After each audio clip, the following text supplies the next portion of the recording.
Sobat Rupiah, senang sekali kita kembali di podcast Museum Bank Indonesia bersama saya Diba dan juga nanti akan ada narasumber nih yang kita akan kenalan nantinya. Nah, sebelum itu saya ingin mengingatkan juga nih untuk sahabat Museum BI, jangan lupa untuk di-subscribe channelnya YouTube Museum Bank Indonesia di Museum Spasi Bank Spasi Indonesia, dan juga jangan lupa like dan komen pastinya ya. Nah, sebelum kita beralih, kita kenalan dulu. Saya Diba sebagai edukator di Museum Bank Indonesia dan juga narasumber kita kali ini namanya Kak Syefri. Nah, dia adalah seorang tim penulis sejarah di Museum Bank Indonesia. Apa kabar Kak Syefri? Alhamdulillah baik. Apa kabar Mbak Diba? Alhamdulillah sehat juga. Nah, ini di masa pandemi alhamdulillah kita bisa tetap berjumpa dengan sahabat Museum BI. Kalau di podcast sebelumnya itu ada pembahasan juga tentang uang komemoratif ya, uang khusus. Nah, sekarang kita juga akan membahas tentang uang nih. Tapi ini adalah uang atau tren pembayaran pada masa kerajaan. Wah, gak kebayang ya, kita akan ngobrol-ngobrol bersama Mas Syefri. Dan juga tentunya kita seperti time traveler nih, akan sedikit kembali ke masa lalu, bagaimana kita melihat di situ ya. Nah, kita langsung bertanya nih ke Kak Syefri, pastinya udah pada gak sabar nih sahabat Museum BI.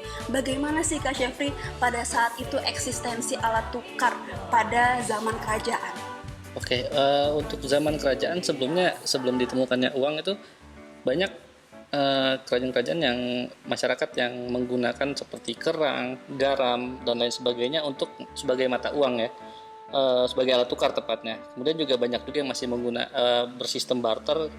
Cuman karena ya kita tahu ketika barter itu nggak mungkin bisa seimbang kebutuhan dan keinginannya, akhirnya mulai ditemukanlah alat-alat tukar yang lainnya hingga akhirnya tercipta uang. Dan pada masa kerajaan itu banyak banget jenis mata uang yang beredar di Nusantara, terutama karena tiap kerajaan itu mempunyai uangnya masing-masing, dan itu juga kursnya itu kalau bisa kita pakai istilah zaman sekarang, kursnya itu berbeda-beda. Cuman ada salah satu contoh uang yang bisa dibilang mungkin sebagai pemersatu untuk alat tukar yang bisa dipakai di berbagai wilayah di Nusantara, di berbagai kerajaan ya. Itu malah bukan uang dari wilayah kita sendiri, tapi dari wilayah Eropa. Namanya uang real Spanyol. Salah satu contohnya seperti ini. Ini uang real Spanyol. Ini uang ini berbahan dasar perak dan dibawa oleh Portugis ya. Lucunya dibawa Portugis. Nah, tapi ini malah disukai oleh berbagai pedagang dan kerajaan yang ada di Nusantara seperti itu. Wah, ini keren banget nih, informasi menarik juga nih untuk sahabat Museum BI, bahwa pada saat itu memang yang kita kenal sebagai barter dan sebagainya memang pastinya ada ya di zaman kerajaan, lalu adanya juga tadi uang real Spanyol. Baik, kalau begitu pada saat itu apa sih alat tukar yang paling sering digunakan Mas Syefri, yang paling sering? Tadi ya, selain real Spanyol juga ada uang kepeng atau kasya. Ini untuk real Spanyol ada kepeng atau gobok Cina. Gobok Cina. Atau kasya istilahnya. Cuma sayangnya kebetulan koleksinya ada di museum, ada di ruang numismatik. Jadi kita pakai contoh yang uang gobok Banten seperti ini. Ini ciri khas uang gobok zaman dulu itu ada tengahnya bolong. Itu untuk diikat, untuk dibawa direnceng. Maka ada istilah uang setali, itu ada beberapa jumlahnya seperti itu.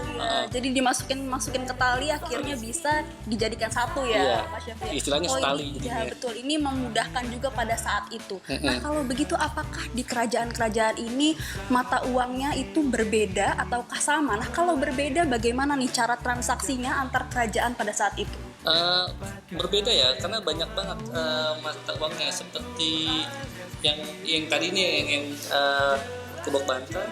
Terus juga ini ada uang piti dan dari Palembang. Uang Palembang. Terus juga ini ada dinar uang Aceh. Sorry, agak susah. Ya. Kita harus pakai sarung tangan ya, soalnya supaya betul, ini koleksi asli ya. Koleksi asli, jadi supaya tetap awet. Ini uang dirham itu Aceh. Ini kecil banget nih. Ini bahan dasarnya emas dari kerajaan Aceh, bahan dasar emas. Jadi, nah ini ada satu keunikan ya dengan nilai tukarnya. Semakin keunikan? terkenal atau semakin terkenalnya raja yang berkuasa di suatu wilayah, contohnya Aceh tadi, semakin tinggi kursnya. Itu keunikannya. Jadi kalau misalnya rajanya dianggap lemah, uangnya malah akan semakin lemah.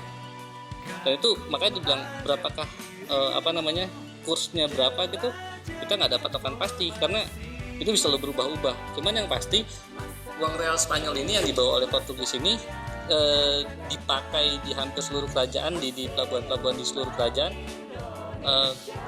karena ketika Belanda datang, ketika VOC datang, mereka berusaha menggantikan uang ini, cuman nggak pernah berhasil. Kenapa?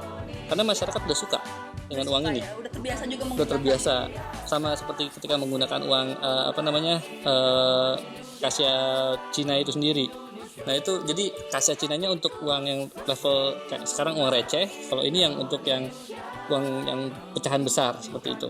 Nah, fakta menarik nih ya, sahabat Museum BI akhirnya tahu pada saat itu yang paling sering digunakan adalah uang dari real Spanyol. Nah, apakah tren pembayaran atau tren mata uang yang pada saat itu ada di zaman kerajaan itu membuat atau mempengaruhi juga tren pembayaran masa kini nih, Mas Syaf? Mungkin bisa dibilang mempengaruhi ya, soalnya kenapa kayak real Spanyol itu bisa dibilang mirip seperti dolar sekarang. Jadi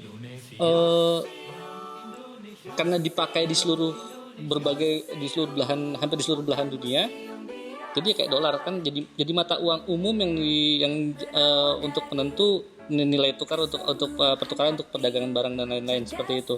Cuma ada satu hal yang lucu ya. Ini koin Sumenep.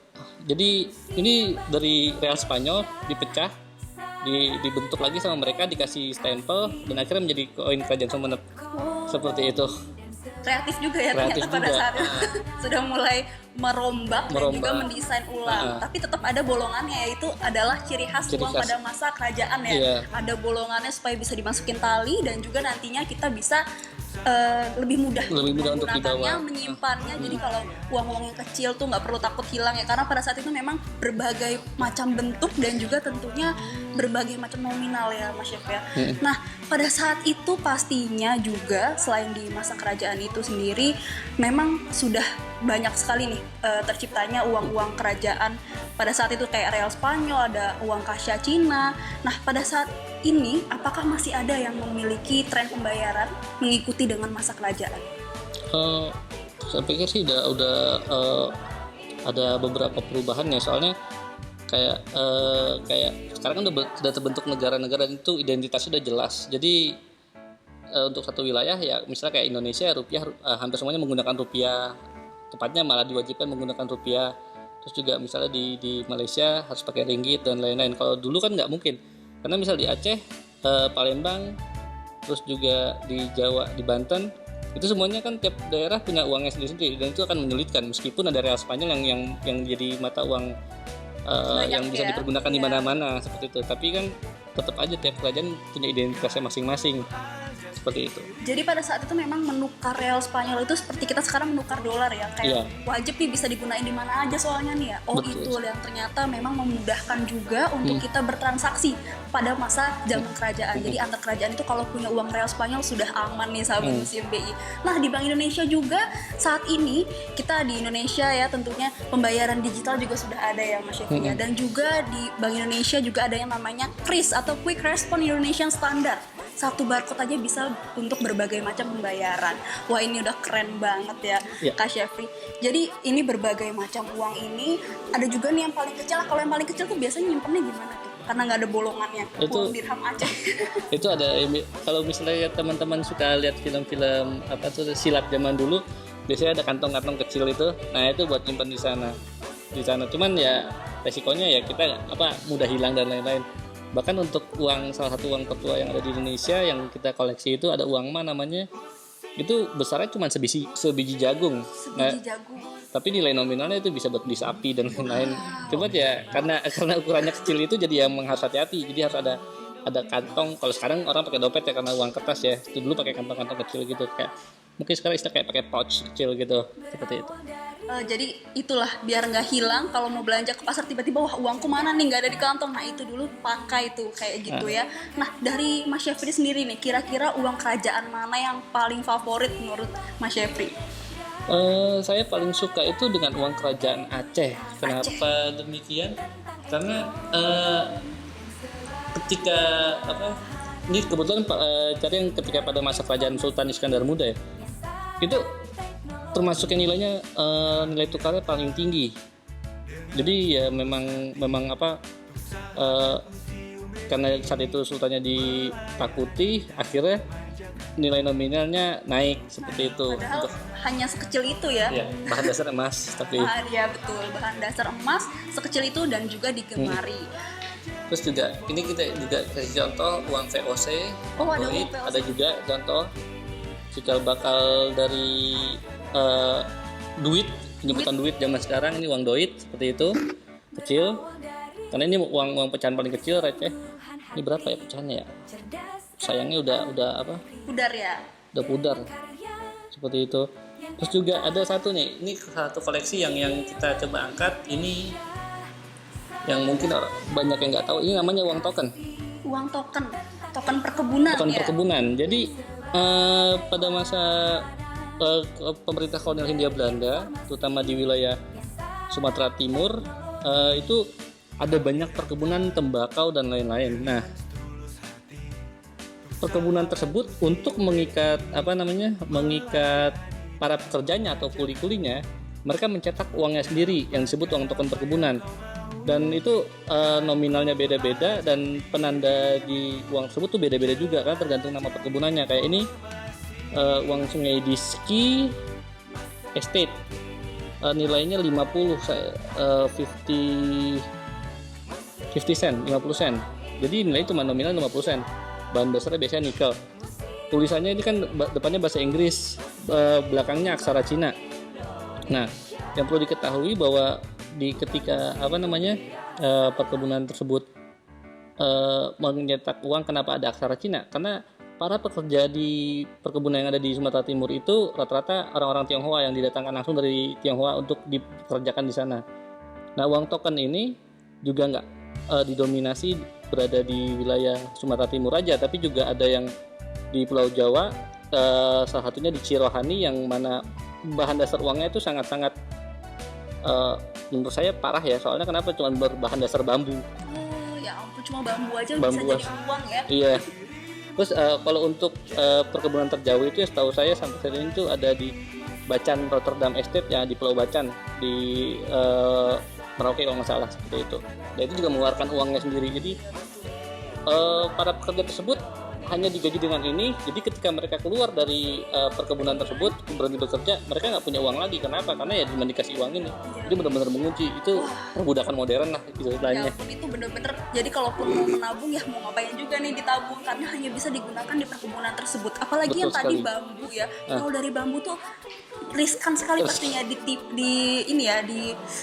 lagi gitu Dibuat ya. lagi. Yang bukan resminya gitu ya. Iya, di stempel, cuman ya juga bisa digampang dibakar atau mungkin dibohongi juga, sama seperti itu. Ya betul sekali, itu bambu paling riskan ya sejauh ini ya Mas Yofi. Nah, dari koleksi-koleksi yang ada di depan kita ini, kira-kira yang mana yang paling sering diburu oleh kolektor? Ini salah satu yang paling unik. Ini uang gobok Majapahit. Kenapa paling unik? Karena ini hingga saat ini masih dipergunakan untuk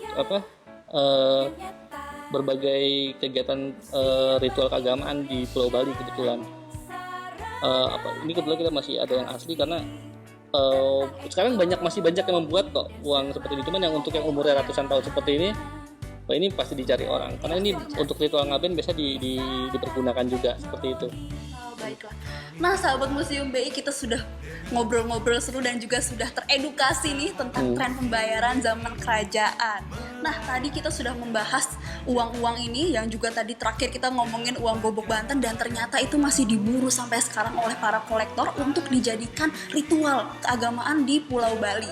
Seperti yang ritual ngaben itu ya, Kak Syafri ya. Wah, kita sekarang sudah selesai nih, hampir selesai ngobrol-ngobrolnya bareng sama Kak Syafri. Kita sudah teredukasi dan mendapatkan informasi yang menarik tentunya seputar tren pembayaran masa kerajaan. Baik Kak Syafri, ada pesan-pesan untuk sahabat Museum BI? Teman-teman jangan lupa subscribe-nya. Seperti itu. Betul, subscribe, like, dan juga komen ya. Kalau pandemi telah selesai, jangan lupa datang ke Museum BI untuk melihat koleksinya secara langsung, karena kita punya amat sangat banyak mata uang yang memang di koleksi oleh Museum BI yang pernah dipergunakan dari masa lalu hingga masa kini, dan itu tiap mata uangnya punya nilai sejarahnya sendiri, dan mungkin teman-teman juga bisa belajar untuk mengetahui mengapa uang itu menjadi sangat penting dan menjadi identitas dari suatu negara seperti rupiah saat ini. Kenapa kita punya rupiah? Nah, itu sebagai identitas sebagai bangsa Indonesia dan lain sebagainya. Nah, itu kita bisa belajar banyak di Museum Bank Indonesia seperti itu. Wah, baiklah. Nah, itu untuk mengetahui kita kapan sih bukanya ya Museum BI, udah banyak banget yang kangen. Nah, itu kita harus selalu stay tune di medsosnya Museum BI. Salah satunya adalah Instagramnya, yaitu @museum_bi. Jangan lupa di follow, dikepoin kapan bukanya nih, dan juga banyak konten-konten menarik di dalamnya. Ada juga trivia yang kita bisa bermain sambil belajar ya di Instastory-nya Museum BI, dan juga ada fakta unik dan berbagai informasi menarik lainnya. Baiklah, sahabat Museum BI, kita sudah berada di penghujung acara dari podcast kita kali ini. Nah, Kak Syafri, aku punya pantun nih untuk sahabat Museum BI. Jalan-jalan ke Bali, nggak lupa selfie di Pantai Kuta. Sekian podcast hari ini, sampai jumpa. Bukan museum biasa.